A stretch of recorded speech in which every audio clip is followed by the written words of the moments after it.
भारत में बीते 2 महीने से लगातार कोरोना वायरस के मामले सामने आ रहे हैं, लेकिन बीते एक हफ्ते में ये बहुत तेजी से बढ़े हैं।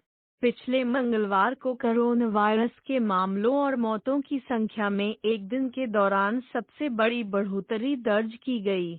इस दौरान देश के अलग अलग हिस्सों में इसके 3,900 नए संक्रमण दर्ज हुए और कुल 195 लोगों की मौत हो गई। देश में कोरोना वायरस के कुल मामले इस वक्त 50,000 से ऊपर पहुंच गए हैं और इससे होने वाली मौतों का आंकड़ा है 1,700। इन आंकड़ों के बीच सरकार के एक फैसले ने लोगों को हैरान कर दिया है। यह फैसला है पूरे देश में शराब की बिक्री को मंजूरी देने का। इस फैसले के बाद जब 4 मई को शराब की दुकानें खुली तो उन पर लोगों की भारी भीड़ उमड़ पड़ी। इसके अगले दिन दिल्ली सहित कुछ राज्यों ने शराब पर कोरोना टैक्स भी लगा दिया, लेकिन इसके बाद भी ठेकों पर लोगों की भीड़ कम नहीं हुई है। इस हालत में रेड और ऑरेंज जोन वाले इलाकों में संक्रमण फैलने का खतरा पहले से कई गुना बढ़ गया है। लेकिन इसके बावजूद किसी भी राज्य सरकार ने शराब की बिक्री का अपना फैसला वापस नहीं लिया है। यहाँ तक कि जो आंध्र प्रदेश शराबबंदी की ओर कदम बढ़ा रहा था, उसने भी 25% का मदिरा निषेध कर लगाकर शराब की बिक्री शुरू कर दी है। कोरोना वायरस का संक्रमण फैलने के खतरे के बावजूद राज्यों द्वारा शराब की बिक्री पर रोक न लगाने का कारण इससे मिलने वाले राजस्व को माना जा रहा है। शराब से मिलने वाले टैक्स को वस्तु एवं सेवा कर से बाहर रखा गया है, जिसका लाभ सीधे तौर पर राज्य सरकारों को मिलता है। राज्यों को शराब के निर्माण और बिक्री पर लगाए गए उत्पाद शुल्क से सबसे ज्यादा पैसा मिलता है। इसके अलावा विदेश से आने वाली शराब पर परिवहन शुल्क, लेबर शुल्क और ब्रांड पंजीकरण शुल्क भी लगाए जाते हैं। कुछ राज्य शराब पर अलग से वैट भी वसूलते हैं।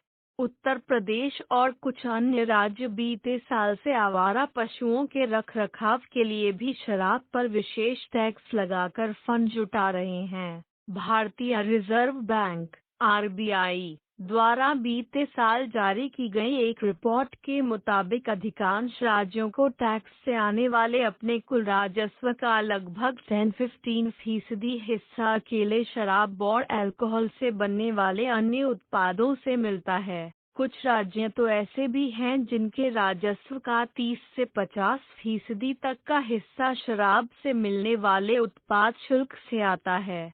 यही वजह है कि जब शराब को जीएसटी में शामिल किया जा रहा था तो ज्यादातर राज्य सरकारें केंद्र के इस फैसले के खिलाफ थी। उन्होंने जीएसटी का समर्थन तब किया जब केंद्र ने शराब को जीएसटी के दायरे से बाहर रखने का निर्णय लिया। आरबीआई की रिपोर्ट के मुताबिक वित्त वर्ष 2018-19 के दौरान दिल्ली और पुदुचेरी सहित देश के 29 राज्यों ने शराब पर उत्पाद शुल्क के जरिए संयुक्त रूप से 1,50,000 करोड़ रुपए से ज्यादा की कमाई की। 2019-20 के दौरान इसमें 16% की वृद्धि हुई और यह आंकड़ा 1,75,000 करोड़ रुपए को पार कर गया। वित्त वर्ष 2018-19 में सभी राज्यों ने संयुक्त रूप से हर महीने औसतन करीब 13,000 करोड़ रुपए शराब से कमाए, जबकि 2019-20 में कमाई का यह आंकड़ा 15,000 करोड़ रुपए प्रति माह था। अधिकारियों की माने तो वर्तमान वित्त वर्ष में राज्य सरकारों को शराब से इससे भी अधिक राजस्व मिलने की उम्मीद थी। उत्तर प्रदेश सरकार के एक वरिष्ठ अधिकारी इंडियन एक्सप्रेस से बातचीत में कहते हैं, उत्तर प्रदेश ने पिछले वित्त वर्ष में शराब से औसतन हर महीने 2,500 करोड़ रुपए इकट्ठे किए। अब हमें उम्मीद है कि चालू वर्ष में हमें लगभग 3,000 करोड़ रुपए मिलेंगे। अलग अलग राज्यों के हिसाब से देखें तो शराब की कमाई के मामले में उत्तर प्रदेश सबसे ऊपर नजर आता है। वित्त वर्ष 2018-19 में उत्तर प्रदेश ने उत्पाद शुल्क के जरिए शराब से 25,100 करोड़ रुपए का राजस्व प्राप्त किया। इसी तरह शराब पर उत्पाद शुल्क के जरिए कर्नाटक को 19,750 करोड़, महाराष्ट्र को 15,343 करोड़, पश्चिम बंगाल को 10,554 और तेलंगाना को 10,313 करोड़ का राजस्व प्राप्त हुआ। कोरोना वायरस जैसी महामारी के खतरे के बावजूद शराब की दुकानें खोले जाने पर आर्थिक मामलों के जानकार बताते हैं कि लॉकडाउन के दौरान राज्य सरकारों का बहुत पैसा खर्च हुआ है। कई राज्यों के खजाने खाली होने की नौबत आ गई है। ऐसी हालत में उन्हें कोरोना वायरस से निपटने के लिए और पैसों की जरूरत है, जबकि लॉकडाउन के चलते बाजार, परिवहन, काम धंधे सब बंद हैं। राज्यों के टैक्स कलेक्शन में 90% तक की गिरावट आई है। जीएसटी मिल नहीं रहा है।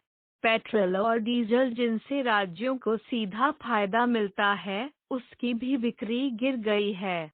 जानकारों की माने तो ऐसे समय में राज्य सरकारों के पास शराब के जरिए ही पैसे कमाने का एकमात्र विकल्प बचा है। आप हमारे चैनल को सब्सक्राइब करें और अगर आपको ये वीडियो पसंद आया तो इसे लाइक करें। धन्यवाद।